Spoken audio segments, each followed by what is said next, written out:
My Weed Wacker broke about 3 months ago, and as you can see, these fence lines are just getting way overgrown, and I had to do something about it. I wanted to try out a battery-powered Weed Whacker trimmer, so that's what we're gonna tackle in this video. Welcome back to another Jaff Reviews for you. And as you can see, in this video, we are looking at a battery-powered string trimmer. You know what? Enough talk. Let's get right into this review. Here's our NovorikX 60-volt cordless trimmer. Retails, as per this video, for around $240. Of course, you can find it on sale from time to time. Let's rip open this box to see what we get. As I was unboxing this, I was really impressed with the quality. This is made out of aluminum. Whenever I think of battery-powered trimmers, I think of cheap plastic. There is not a piece of cheap plastic on this thing at all. I was not expecting that, but that is super sweet. Realistically, the only thing that's plastic is this protector, but it's really thick plastic. NovorikX did not spare any expense building this. There is some assembly required, and it's very minimal, but during the assembly, I'm actually gonna put the battery on the charger just to make sure it's completely charged up for first use. Orientation of the charger goes up like this. So now what we're gonna do is we are just gonna slide the battery down. This is a heavy battery. Of course, it is 60 volts. Oh, I already heard that charger kick on, and it is charging along. As it's charging, these lights will actually light up green. Right now, the first one is solid, the second one is blinking, so I've got a ways to go. I found my first disappointment. It's really not that bad. I was trying to look at the directions in the manual, but the print was so light I couldn't even see. But there's not that many parts anyway. So what we have is our lower tube is going to connect into the upper assembly. This little square should be up because it's going to latch into a little notch when you push it in. See how that locked in? To release it, what we're gonna do is we push this button and then we can pull it out. But you really wanna make sure that locks into place.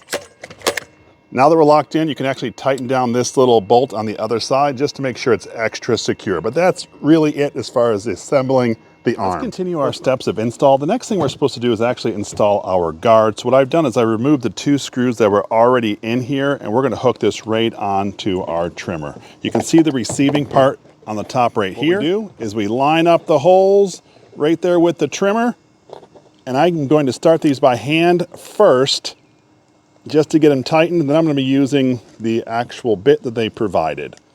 Now that we're in, let's just start tightening these down. There we go, nice and tight. I am so impressed with how beefy this thing is. If we take a look at the guard, there is a guard extension that there are these 3 tabs that you can push in and pop off.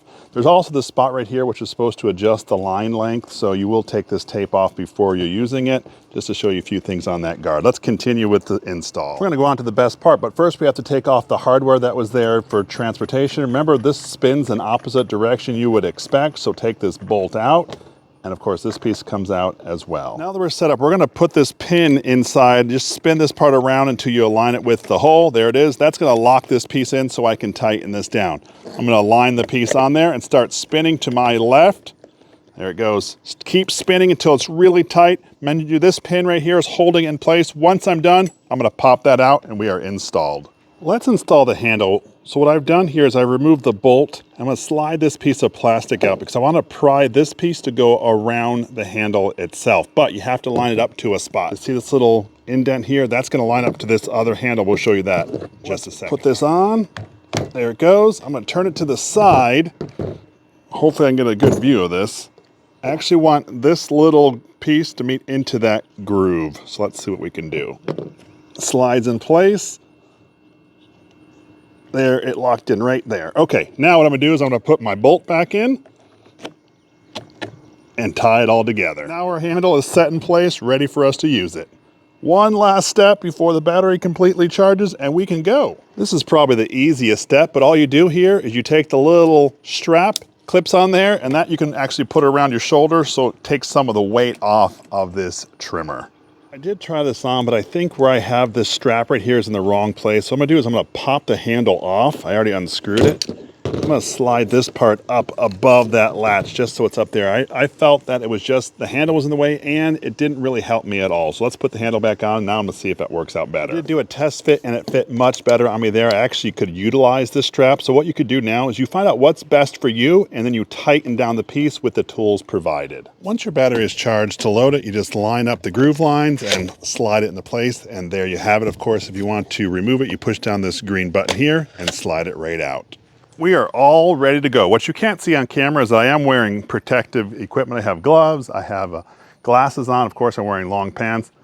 I don't want to get hit with any of this mess going on. Let's kick this into gear. I started it off in high gear, and the first thing I noticed was how much power this is. You just saw me hit the fence with the string and it actually pushed it back. So I immediately adjusted, I brought it down to low, and then I kept continuing trimming along this line. Since it's been so long that we've actually trimmed this line, I had to go back and forth a few times. And as you can see, I actually turned the trimmer sideways, trying to cut some of the grass out of the side of the fence. It actually worked out really, really well. Although it's not the way that this is intended to do, it worked for me. The trimmer has a 17-inch cutting width, which means you can get a large area of grass cut in a short period of time. It does have a dual string action. The only thing I will say is when I get into tall grass or weeds, sometimes that got tangled around, and although the trimmer didn't stop, I did have to manually rip off all that grass that got wrapped around the trimmer head. The motor comes in two different speeds. High is 6,100 RPMs and low is 4,500 RPMs. Of course, on high, you'll get less battery usage as you do if you just run it in low. You should note that completely loaded with the battery, this trimmer weighs 16 pounds, which if you're like me and your back can hurt over time, that strap comes in handy. Definitely something I would not operate this trimmer without the strap, but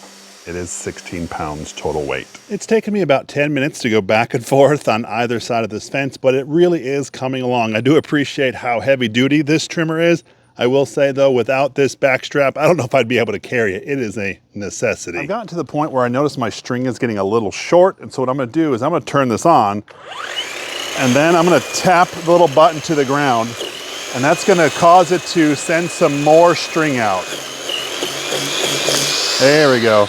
You can actually probably hear that the string came out, and now it's probably twice as long as it was before. That's cool hands-free feature. Just tap it down and hold until you get your string length that you want. I'm gonna show you how to replace the string in your trimmer. First thing you're gonna do are there are these spots on each side that just push in. So I'm gonna push one on the bottom and the top, and it just pops out the string line. See how that is lined up that way? Now we're gonna actually take our string line out. Now this one of course is fully loaded, but if it was not, I would want to follow the exact same setup that is here now and rewind the wires entirely. Just for fun, I unwound the wire completely. So what you do is you have one looped around, and then there's a spot that you can go onto both sides, and you're really just going to be winding the cord or the wire in the same direction all the way around. They do label it for you to try to keep it as simple as possible, but as you're winding the cord, you just go in that same direction. Now one of the strings is going to come out on the left side, and the other one's going to come out on the right side. Let's reassemble it back now. Here's our connection piece. So what I do is I line this button that goes through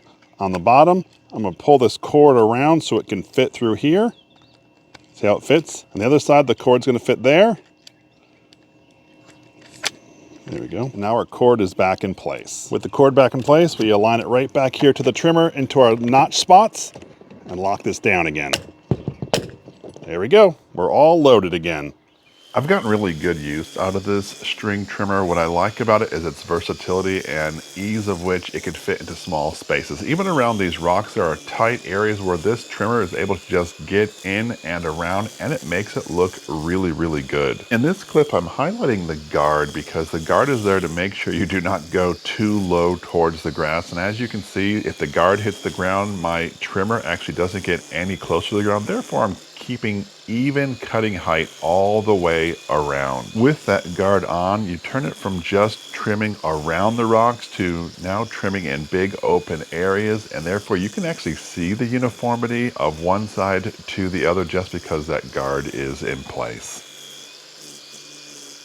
And for those of you that were worried, yes, I did go back and make sure I got that tall blade of grass off of the rock. I just didn't see it when I was originally working, but it's now gone. I've been trimming now for the last 45 minutes and my personal battery is worn down. Let's see how far this one is. Wow, I still have 3 out of 5 bars. I'm tired. I'm gonna take a break. So, tell me, what are your thoughts of the 60-volt battery-operated trimmer?